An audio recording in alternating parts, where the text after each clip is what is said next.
I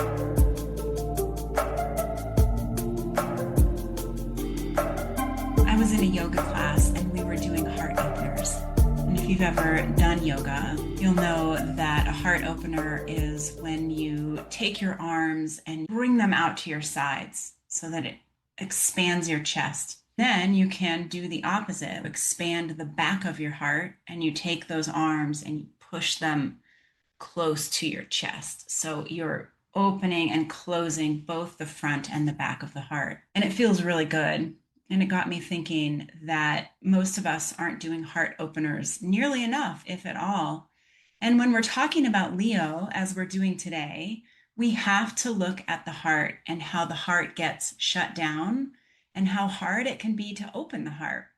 And so we are talking about everybody's favorite episode today. It's the Leo Shadow episode. I'm Natha Perkins of Astrology, and I have an entire series called Astrology for Awakening that is under a playlist of the same name on YouTube. I'm also releasing them on Star Narratives. This is a binge-worthy series where I'm going through facets of every single sun sign, 4 or 5 episodes worth, because we each have every one of these zodiac signs in our chart and in our own psychology, and they drive us. We're just using astrology as a psychological tool for understanding your own psyche, your own history, and why you do the things you do so that you can grow, so you can evolve and find a deeper sense of well-being. This is our last Leo episode. If you've missed the last ones, they're already loaded and ready to go. Next up, we're going to do that transition between Leo and Virgo, which is always an interesting transition, but we're still looking at that heart. So what does your heart feel like? How much connection do you have to your heart? The shadow side of Leo gets really activated when we have a closed heart. And so many things make us close our hearts, all the way from being a tiny baby until being an adult on this very day. When you get made fun of, when you get discounted, ignored, hurt, abandoned, betrayed, those things make us close our heart, and it's self-protection, and it makes a lot of sense. Of course, we want to protect ourselves from being hurt again. But as we're doing Leo work, it's always potent, especially now as you're an adult listening to this talk, to begin thinking about opening up that heart again, but with discernment. And so as we dive into this Leo shadow episode, we're going to talk about some of the reasons why your heart gets shut down, and also how we use our ego to defend ourselves against getting hurt in a myriad of ways. Okay, so if you like my style and you want to work with me privately, book an astrology reading, become a student, or even work with me monthly through one of my favorite offerings, Astro Coaching. I see so many of you every single month, and we get to piece through what's happening in your life. We get to do it through the lens of astrology and the transits, the planets in the sky. It's really rich. And you can find me at electroastrology.com, and make sure you check out my astrology forecasts, the path ahead. I release those every Monday, where I go through the astrology of the week, what's happening in the skies through that psychological, spiritual, astrological lens. That's how I do it. So welcome. Let's get started. And there's something about this Leo archetype that is so potent and important for all of us to get, because it is ruled by the sun. And we see the sun in the sky every single day. And if it's not there, we're moaning about it. And if it's too strong, we're complaining. So you look at the planets in the sky, and the ones that are the most obvious, the ones that you see the most often, that are the easiest to see, and that is the sun and the moon. Those two are the most personal to each of us. Understanding the Cancerian and Leo archetypes is really potent, because we're all trying to figure out who we are, what we want, what our needs are, how we're supposed to be dealing with a world that is changing really significantly, really quickly before our eyes, and we have to change right along with it. So like I said, it's really important to understand the Leo archetype. You do not have to have a sun in Leo, but know that we all have a sun, and our sun is the king of our kingdom. We're working with this energy all the time. Part of why I think these shadow episodes are so popular is that there's always a bit of a cringe factor. I think for each of us. And what I'm always doing is asking you to self-inquire. I'm asking you to look at yourself and say, do I do that? Or, ooh, I do that. How could I either problem solve or take better care of myself? And so as you're listening to this episode, know that you might bump up against some hard edges because this is stuff that we are all dealing with all the time. When we're looking at ideas around identity, we just build this whole identity around how we want to be perceived. And that is the rising sign. That's the Aries archetype. We look around and we say, oh my God, in order to be safe, loved, respected, desired, liked, fit in, I have to get people to perceive me this way. And so we look at our rising sign and we say, that's how I learned as a small child to show up in my family and in my school and with my peers and now with my bosses, etc. But we know that the rising sign is not totally who we are. It's how we are perceived. It's the identity that we build so that we are safe. But the sun is the identity that revolves more around who we truly are. And it can be really hard to get to who we truly are because of everything that we build up in an attempt to get people to see us in safe ways. So when we're looking at identity, we're often having to dismantle that personality, that ego self that says, in order to be safe, I need to be aesthetically beautiful. I need to have a certain amount of money. I need to have a certain level of education. I need to live in a beautiful home. A lot of our identity, although it is part of us and it feels very real, a lot of it is not actually that important to who we are or that relevant when we get down into it. Does it really matter whether you have straight hair or curly hair?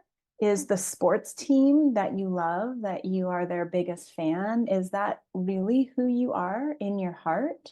So we start looking at these questions of the heart when it comes to Leo.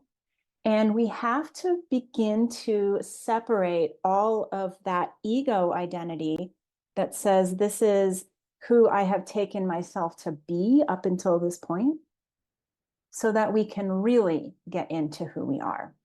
Although you may be identified with your beautiful car or your expensive shoes or the school that you went to, those are very much a part of who you are. But when you go into your heart, none of that matters.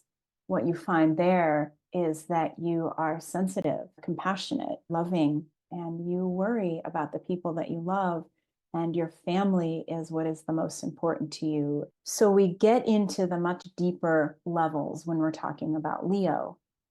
But in order to get there, it's really important that you begin to identify the structures that you've built to protect those softer, more sensitive parts of who you truly are. And that's when we get into the Leo shadow. So we begin just by looking at the ego. And we know that the ego is an organizing principle. It helps you to get oriented in where you are in life. I live in Boulder, Colorado. I have kids. I love spring and summer. Those are some of my ego identities. We all have them. But the ego is also that part of us that is always desiring more, wanting to be perceived in a certain way, wanting to solve problems in a certain way, wanting, wondering, worrying. That's what our ego does. Anytime that you find yourself in a place of wanting more, wanting something else, wondering about the future, wondering what's going to happen, wondering what happened, or worrying, fretting, scanning your environment for issues and problems, that is a sure indication that your ego has entered the building. And your ego always has a desire, supposedly to optimize, to make things better. But usually the ego comes in with an agenda, and it's not the healthiest agenda. It's usually fairly dysfunctional because it sounds a lot like, if you were better, if you had more, if this problem didn't exist, then you could be happy. And when we look at the Leo archetype, we know that this is an archetype of joy of happiness, of excitement, of creativity. It's like all of these really juicy things that we want that are ultimately connected to our heart. And our heart tells us the truth. And our heart is where we find the truth. And our ego is where we find the false version of our truth. It's sort of like when you watch a commercial and it presents you with this really saccharine version of life. And you're like, wait a minute, nobody talks like that. Nobody wants that. That is what I am being told that I want. That's what I'm being told is desirable. And so your ego functions in the same way. So just take a breath for a minute, do a scan of your body right now. And what are you noticing? Are there any emotions that are pinging around? And when you tune into your heart, what does it feel like in there? So there's something about being able to come back to the breath and come back into the present moment that is a way to detach from the ego. So the ego teases us. So the ego can lie to us. And you'll see this out and about, the people that are very arrogant. So arrogance is a Leo shadow. And it's where we do this game where we overestimate our own importance. And we look down on others because they don't have the things that we consider to be valuable. And there's some way, and we've all done this, right? And that's part of why this episode is cringy and uncomfortable, because we're all going to see these parts of ourselves that, like, oh, I have looked down on other people who didn't have as much as me. I have managed to become more successful in this area than you, which means that I am better than you. But again, this doesn't take into account any part about the heart. As you know, you could have the most wealth in the world and just be a really empty person that's not cool, that's not loving and not compassionate, that's just very vain and vacuous. And you could have absolutely nothing and be the most heart-centered, giving, gracious person. We've been sold this idea somehow that people that are younger, have more money, have more education, have more success, live in fancier neighborhoods, whatever it is, we've been sold this idea that they're somehow better than others. And it's easy for our egos to get into that and believe that. And that's when we become arrogant. And another way that this kind of shows up is in attention seeking. And we see this a lot on social media. And I think that we just know that there are parts of us that are attention seeking in different ways. So what happens is that when we are feeling deficient and when our ego is feeling like, wait a minute, I'm looking around and other people seem to have more than me, and it's making me feel something about myself, then we might move into the attention seeking mode, which is where we feel like we have to flaunt. Like, oh, maybe I'll put on a low cut top so that my cleavage gets attention.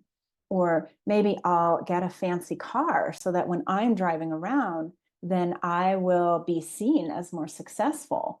Maybe I'll use some big words. Maybe I'll do some name dropping. We're trying to build our ego up so that we once again feel like, okay, I'm okay. And that's part of the work that we do with the sun is we look around and we say, am I okay? And if we are misunderstanding our okayness and we're saying, I'm okay as long as the people around me are reflecting back to me what I want, that is a false sense of okayness, because what we really want is to feel solid and secure within ourselves. We want to be surrounded by the things that we love. We want to be acting out of love. And that requires heart-centeredness. One thing that you may notice about a lot of people that are in the public eye, whether it's a politician or a celebrity or somebody on social media, an influencer, or even somebody that's quote unquote popular in your circle, is that you might notice that there is a bit of a deficit in terms of their being able to be heart connected. It's all of this vacuous blah, blah, blah. Look how pretty I am. Look how rich I am. Look how successful I am. Look what I'm making for dinner. Look how much I'm solving the world's problems. And yet there's like no heart connection. And you can feel that from people when they are not connected to their own heart. And it's all just mental, or it's all this ego striving, trying to get that reflection from other people. And that's hard energy to be around if you are a heart-centered person. So take a minute and just tune into your own heart, because I'm assuming if you're listening to this podcast that you want to be heart-centered, right? It is really the biggest piece of being embodied, is not forgetting that you have this soul, this higher self, this connection to the divine. And that is what you access when you are in your heart. It's also where you access love. And love is the most powerful thing that we as humans, it's the most powerful tool that we have. So I mentioned vanity, and vanity we see all over the place. I mean, vanity is something that is so in vogue right now. All of the wanting to be beautiful, needing to do all of this alteration to your body, to your face, to your hair, in order to be perceived as beautiful, all of the slinky clothes, the sexual appeal that is everywhere. So this is also the ego needing validation from things that are actually quite empty. The desire to keep boosting your beauty as your biggest asset is something that as one ages, you begin to realize, oh, this is going away. This is not something that's going to hold. And that's where the idea of pride has to come in, because the more that you are identifying, wow, I am trying to get external validation from people. I have these assets, whether it's beauty, youth, money, education, connectedness with big name people. I have these assets and I feel very prideful about them. I feel like I'm very special and important because of them. And so these are also qualities to watch for in yourself, because essentially all of this, the arrogance, the self-centeredness, the vanity, the pride, the attention seeking, all of those point to being out of touch with your heart, because it's the ego scrambling around trying to get the supplies that it needs in order to feel valid and valuable. And we all want to be seen. That's part of what we talked about last week, is the son representing that father, the good father. We just want to be seen. We just want to be loved. We wanted the attention. We wanted to have fun and laugh. And we wanted that energy to help us figure out who we are. And if we didn't have that growing up, then you're entering into the world and you're trying to get reflection of who you are. It reminds me of that book, Are You My Mother? And if you remember, it's a little duckling, and the duckling keeps walking around asking a chair, a tree, a cow, are you my mother? Because wanting to understand, like, how, like, who am I? Where did I come from? What is important about me? What is my heart centeredness? Where does that come from? Well, a lot of us learned that that comes from out there. And we have to do all of this song and dance, all this performance, and this striving in order to be seen, in order to be valuable. So when you find yourself acting out these Leo shadows, it's a good indication that you have lost touch with your heart temporarily and that you are not seeing yourself clearly.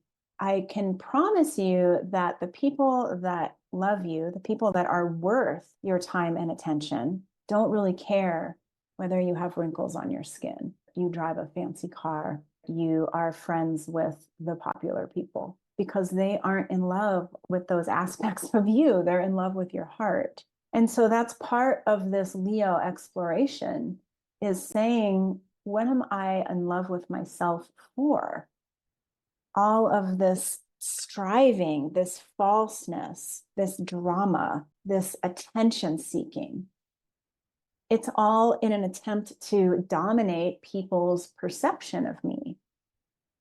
But why do I need to dominate somebody's perception of me? Why can't I allow them to love me no matter what? With the understanding that not everybody is going to love you. When I was a jewelry designer and metalsmith, I took a class from a lovely man, can't remember his name, But he said when he would be at jewelry shows, people would walk by and they would have commentary about his jewelry.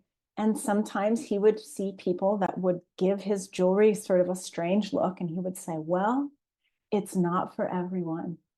And that really stuck with me because you are not going to be for everyone. We're in a culture right now with all of the social media and just with everything being in such a fishbowl that it's almost like we're trying to appeal to strangers.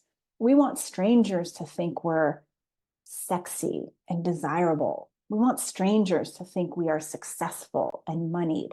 We want strangers to somehow see us as better than them. And when you think about that, why? Why does it matter what strangers think about you? What matters is the people that you love, the people in your circle, your colleagues, your clients. What matters is what they think about you. And if they are loving you because you're sexy and you have big boobs and your skin isn't sagging and you make a lot of money, where does that leave you? How deep can that relationship be?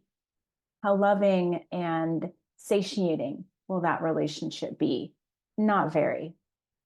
So in Leo season, this is where we begin to question that ego and say, well, what is it that I'm really looking for? And the answer to that is going to be found in your heart, because your heart is the part of you that is going to be informing you about what to move toward. In a few weeks, we're going to talk about the Leo gifts, and we're going to go into joy and creativity and the juiciness, the richness of life, which is in a completely different side of the spectrum than money and status. Money and status are empty if you're all alone and nobody loves you. Family, loved ones, good friendship, creative endeavors, joy, peace, and juiciness can be found without any money and without any status. Some food for thought. So just take a deep breath and tune back into your heart for a minute. And you might want to take some notes about this information, because the challenge for you this week from me is in really watching that egoic part of you that is trying to get reflection from people because of what you have, what you look like, what kind of education or social status you have. And just remembering that there's a lot of emptiness back behind that. There's not a lot of richness. And if you want to move towards the richness, which, the sun, it's like, think of the sun in the sky. It's such a potent, beautiful orb of light and fire. It feels good on our skin. It gives us light. It keeps us alive. And so what is keeping you alive right now in terms of really taking you into your heart and taking you into your capacity for joy and for being with the true, delicious richness of being a human? Does that feel the same as all of the efforting and the striving and the trying to get strangers to see you in a certain way? All right, thanks for joining me, guys. I hope that you learned something, and I will see you all soon.